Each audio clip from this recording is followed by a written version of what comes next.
আসসালামু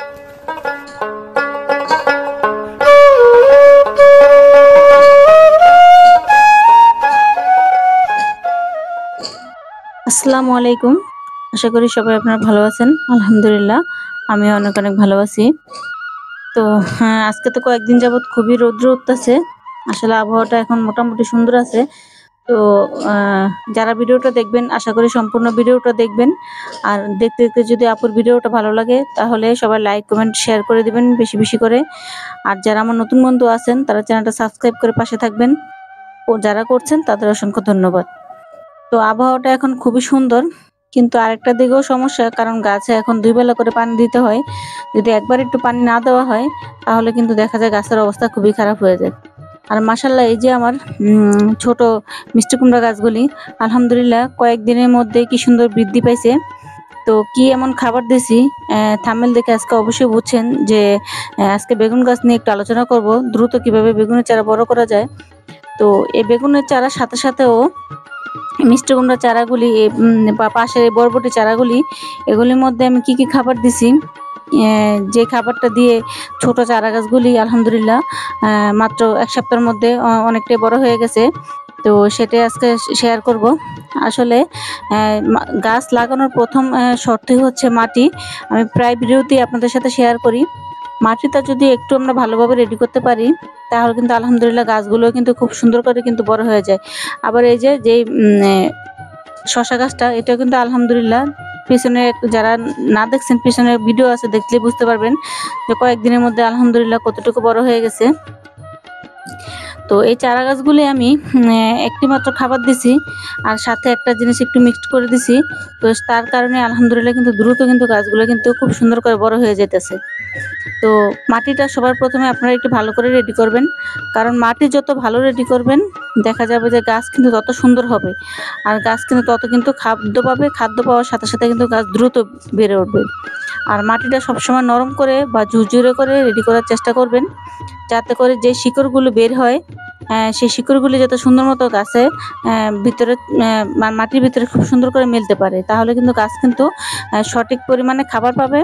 আর সঠিক পরিমাণে খাবার পেলে কিন্তু গাছও কিন্তু সুন্দর দ্রুত বৃদ্ধি পাবে।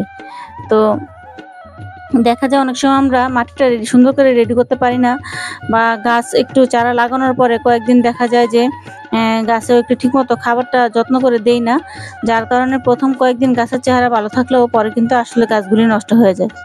যেমন আমার এই সিম গাছগুলি কিছুদিন আগেও কিন্তু পাতায় কিন্তু ভরপুর ছিল। তো মাঝখানে একটা দিন শুধু আমার পানি দিতে একটু সমস্যা হয়েছে, তো যার কারণে দেখেন অনেকগুলি পাতা ঝরেও গেছে, আবার গাছগুলো কেমন একটা নষ্ট হয়ে গেছে। তো যাই হোক, ছোট ছোট গাছের যত্ন আরেক রকম, আর একটু বড় গাছের যত্ন কিন্তু আরেক রকম। সব কিছুরই ছোট বাচ্চার যেমন যত্ন আলাদাভাবে নিতে হয়, আবার বড় মানুষের যত্ন কিন্তু আলাদা। তো সেরকমই হচ্ছে গাছ। তো আলহামদুলিল্লাহ কয়েকটা, বেশি না অল্প কয়েকটা ভিডিও পিছনে গেলে দেখতে পারবেন যে আমার বেগুন গাছগুলো আগে কিরকম ছিল আর আজকে কয়েকদিনে গাছগুলো কেমন হয়েছে মাশাআল্লাহ। আর এক একটা পাতার সাইজ দেখেন কত বড় বড়। আগেও যখন ভিডিও করছিলাম তখনও কিন্তু আমি আগেরবার যখন গাছ লাগাইছি তখনও কিন্তু পাতাগুলো কিন্তু এরকম বড় বড় হয়েছে। আর এই বেডটা কিন্তু সম্পূর্ণ আমি জৈবভাবে রেডি করছি। আমার বাগানের সবগুলো বেডই কিন্তু জৈবভাবে রেডি করা, কিচেন কম্পোস্ট আর হচ্ছে চা পাতা আর একটু সামান্য মাটি, এছাড়া কিন্তু আমি তেমন কিছু কিন্তু এখানে দিয়ে রেডি করি না। তো কিছুদিন আগে গাছের গোড়ার মাটি যে ঘাসগুলি ছিল সেগুলি কিন্তু আমি পরিষ্কার করে দিছি। তো এটা হচ্ছে প্রথম কাজ, গাছের গোড়ার যেই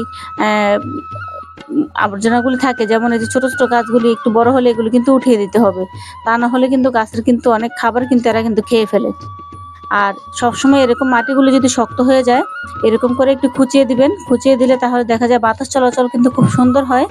আর যার কারণে নতুন নতুন যে শিকড়গুলি বের হয় বা যে রুটগুলি বের হয় সেগুলো কিন্তু খুব সুন্দর করে কিন্তু গাছের খাবার নিতে পারে। আর সবসময় উপরের যে শিকড়গুলি থাকে একটু সাবধানের সাথে মাটিটা খুঁড়বেন, যাতে করে শিকড়গুলি নষ্ট না হয়, কারণ সেগুলি কিন্তু গাছের খাবারের যোগান দেয়। তো এই যে খাবারটা দেখতেছেন এটা হচ্ছে সরিষার খোল ভিজানো পানি। তো এটা কিন্তু আমি আজ থেকে প্রায় 2 সপ্তাহের বেশি হবে আমি কিন্তু এটা কিন্তু একবারে ভিজিয়ে রাখছি। তো পানিটা দেখলেই বুঝবেন যে একটু কালো কালো হয়ে গেছে, এতে কোনো সমস্যা হবে না।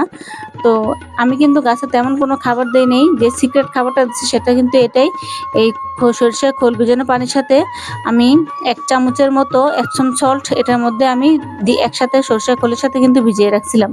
তো দিয়ে রাখার পরে সেখান থেকে আমি একটু একটু করে যখন গাছগুলি লাগানোর 15 থেকে 16 দিন বয়স হয়েছে তখন কিন্তু আমি এটার মধ্যে আর অন্য কোনো খাবার দেই নেই, শুধু কিন্তু এই যে সরিষার খোল ভিজানো পানিটাই কিন্তু আমি এখানে দিয়ে গেছি। এছাড়া কিন্তু আমি এখন পর্যন্ত গাছে আর কোনো খাবারই দেই নেই। আর সরিষার খোল ভিজানো পানিটা যদি নিয়ম করে আমরা দেই তাহলে কিন্তু এছাড়া গাছের আর অন্য কোনো খাবার লাগে না। আর এই যে দেখলেন যে আমি বেগুন গাছের যে ফুলগুলো মাত্র আসা শুরু করছিল, ফুলগুলি কিন্তু কেটে ফেলে দিছি। তো এই গাছ ছোট অবস্থায় কিন্তু কখনোই এত ছোট গাছ থেকে কিন্তু সবজি বা ফল যেটাই হোক ছোট গাছ থেকে কিন্তু নেওয়াটা ঠিক না। কারণ আপনার এখন যদি আমি গাছ থেকে ফসল নিতে যাই তাহলে আমার গাছ বাড়ার দিকে খেয়াল না করে দেখা যাবে যে যেই সবজিগুলো দিবে সেগুলোর দিকে কিন্তু মনোযোগটা থাকবে, তাতে করে কিন্তু আমার গাছ কিন্তু বেশি একটা বাড়বে না। তো তার জন্য আমি আমার গাছে যে এখন ফুলগুলো আসে সেই ফুলগুলি ফেলে দেব, ফেলে দিয়ে তখন দেখা যাবে যে গাছটা যখন একটু বড় হবে তখন এটা থেকে কিন্তু আমি সবজি বা ফল যেটাই নেই সেখান থেকে আমি কিন্তু ইনশাল্লাহ খুব ভালো পরিমাণে পাবো। তো এই সিক্রেট একটা খাবার, এটা কিন্তু আসলে কিন্তু কোনো সিক্রেট না। তো যারা জানে না তাদের জন্য হয়তো অনেক কিছু মনে হয় যে গাছে যেন কি দিছে, যে যার কারণে গাছ খুব দ্রুত বড় হয়। খুব দ্রুত বড় হওয়ার কারণে কিন্তু গাছ কিন্তু এভাবে করে কিন্তু গাছগুলো কিন্তু বড় করতে হয়। গাছ যখন একটু বড় হবে চারা গাছে কিন্তু যদি 15 থেকে 20 দিন হওয়ার পরে যদিও খাবার দেওয়া হয়, খুবই পাতলা করে কিন্তু সরিষা খোল ভিজানো পানিটা দিতে হয়। আর আমার এই চারা গাছগুলোর মধ্যে সবগুলির মধ্যে কিন্তু আমি এই সরিষার খোল ভিজানো পানি আর সাথে একটু এপসম সল্ট সেটা কিন্তু আমি দিয়ে রাখছি, একসাথে ভিজিয়ে রাখছি, তাতে করে কিন্তু খুব সুন্দর করে কিন্তু আমি রেজাল্টটা পাইতেছি। তো এই যে এখানে কিছু লাল শাকের বীজও দিছিলাম, তো আলহামদুলিল্লাহ দেখা যাইতেছে বীজগুলো উঠতেছে। তো এবারে যে প্যাকেটটা কিনে আনছি ইনশাল্লাহ আশা করি এটা থেকে লাল শাক হারভেস্ট করতে পারবো বা একটু বড় হবে।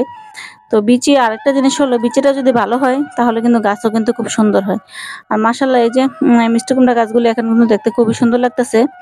দেখা যাবে আবার একটু বড় হলে যদি ঠিকমতো গাছে খাবার না দেই তখন আবার দেখা যাবে যে গাছে তেমন একটা মানে ফসল হবে না বা সুন্দর হবে না। তো যাই হোক, এভাবে করে আপনারাও যত্ন করবেন। আশা করি খুবই সাধারণভাবে সংক্ষিপ্তভাবে আপনাদেরকে বুঝাতে পারছি যে গাছে কিভাবে খাবার দিবেন। আর এখানে আমি সরিষার খোল ভিজানো পানিগুলো আমি সম্পূর্ণ গাছগুলোতে দিয়ে নিব। আর সবগুলো গাছে যদি দিতে যাই বা আপনাদেরকে দেখাতে যাই তাহলে ভিডিওটা অনেক বড় হয়ে যাবে। যার কারণে আমি অফ ক্যামেরায় আমার সবগুলো গাছে কিন্তু আবার খাবারটা দিয়ে নিব। আবারও বলি, আপনারা সপ্তাহে একবার করে কিন্তু অবশ্যই গাছে খাবার দিবেন। সরিষার খোল ভিজানো পানি হোক আর কিচেন কম্পোস্ট ভিজানো পানি হোক, যে কোনো একটা খাবার অবশ্যই কিন্তু গাছে কিন্তু সপ্তাহে একবার করে দিয়ে যাবেন। তো ইনশাল্লাহ খুব ভালো রেজাল্ট পাবেন। তো যাই হোক, আবারও বলি ভিডিওটা কেমন লাগলো আপুকে কমেন্টসে জানাবেন। তো সবাই ভালো থাকবেন, সুস্থ থাকবেন। আল্লাহ হাফেজ।